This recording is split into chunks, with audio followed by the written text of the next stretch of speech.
Mana shu internet buzyapti-da oilalarda, internet buzyapti. Mana yigitlarimiz, erkaklarimiz Instagramda, YouTube'da chiroyli sarvqomatlarni ko'radi, Ayoliga qarasa, ayoli unaqa emas. Lekin siz bitta narsani bilib qo'ying. Siz o'sha Instagramda tomosha qilib o'tirgan sarvqomatlarga ham sarvqomatlar kerak.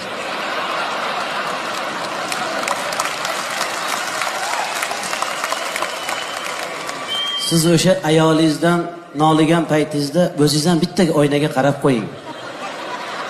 O'zingiz ham joy obod bo'lganingiz yo'q. Bu yoqqa, u yoq nariyoqqa chiqyotibdi. Yerga qaramay yotarganingizga ancha bo'lgan.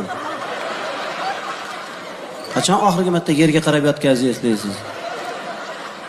Yerga qarab yotsangiz hayunchalik bo'lib qolasiz-ku.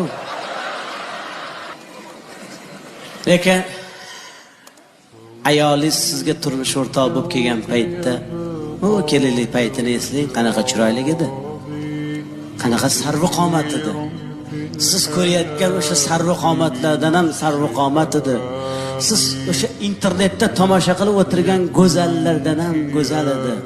Sizni bolalaringizni tug'aman deb, sizni zurriyotlaringizni dunyoga keltiraman deb, to'lg'oq azobiga chidab, tishini tishiga qo'ygan paytda tishlari sinib tushdi. Kechalari yarim tunda uyg'onib, bolangizga alla aytganda ko'zlari qizarib, bedorlikdan, uyqusizlikdan ko'zlarini nurini yo'qotdi. Ko'zlari xiralashdi. Qoshidan qosh berdi, ko'zidan ko'z berdi, yuzidan nur berdi. Yuzlariga ajin tushdi. Siz ayolingizni qanchalik go'zal ekanligini ko'rmoqchi bo'lsangiz, farzandlaringizga qarang. Ayolingizning go'zalligi farzandlaringizda aks etadi.